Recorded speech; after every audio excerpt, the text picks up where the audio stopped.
So guys, no, andito ulit tayo ngayon sa Metro Gate San Jose del Monte, Bulacan, at meron tayong i-feature dito na lot below the market. Lot area is 120 square meter sa Metro Gate San Jose del Monte, Bulacan, phase 3. So puntahan natin, ipapakita namin sa inyo. So ang selling price na ito ay 1.7 million pesos. Kung cash naman po, makaka-discount tayo ng 100,000 pesos. So instead of 1.7, magiging 1.6 million pesos for cash payment. Okay, so puntahan natin yung lot. Otherwise, kung gusto niya naman po ng installment, po pwede naman po siya for installment through bank financing.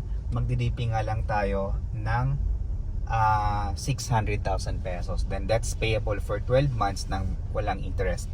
Tapos yung inyong monthly amortization for 20 months through bank financing, for 20 years through bank financing is roughly around 11,000 plus, 11,300. Kami na rin yung magpa-process ng inyong loan sa bank. Then ganito yung itsura ng subdivision.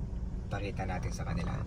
Ayan, katulad nito, bumili siya ng lot, tapos pinatayuan niya ng sariling design ng bahay. Ayan siya. Malaki yung bahay dito, tapos malalapad yung kalsada, kaya maliwalas. Maganda yung community, 24/7 ang security. Okay.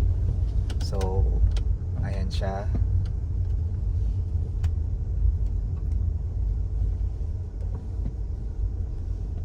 So yung location nito is in Barangay Sapangpalay, San Jose del Monte, Bulacan. This is 101% flood free, then malayo din ito sa fault line. Tapos ito yung ito yung papunta sa lote. Dito siya. So ayan, kita nyo naman, napakaliwalas, ang ganda ng ambience, no? Maganda rin ito sa mga mga OFW natin na naghahanap ng investment.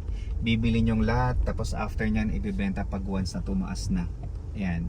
Ang lote ay andito. Ayan, block 2312. Ito siya. This one. Baba tayo.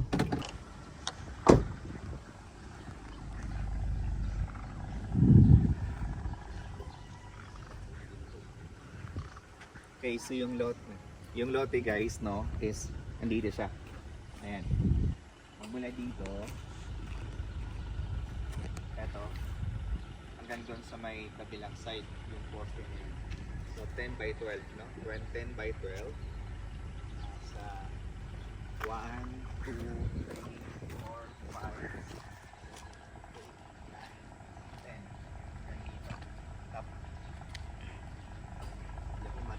camera lumayo. So yan, 10 by 12 yung natin, yung sukat ng lot. So eto siya, facing dito sa, ayan, maliwalas, mapuno, wala masyadong mga nakatayong bahay. Tapos yung mga bahay dito, mga single attached lahat. So nag-iisa na lang to, 1.7 million through installment or 1.6 million pesos if it's cash. Then yung natin dito, yung ibang mga lots na binibenta natin ay nasa mga 2.2 million pesos na rin. Inventory naman yun ng Moldex Realty Inc. So if you're interested sa mga OFW natin na gusto mag-invest ng property dito sa Pilipinas, tawagan niyo po kami sa mga numero dyan na naka-flash po sa inyong screen.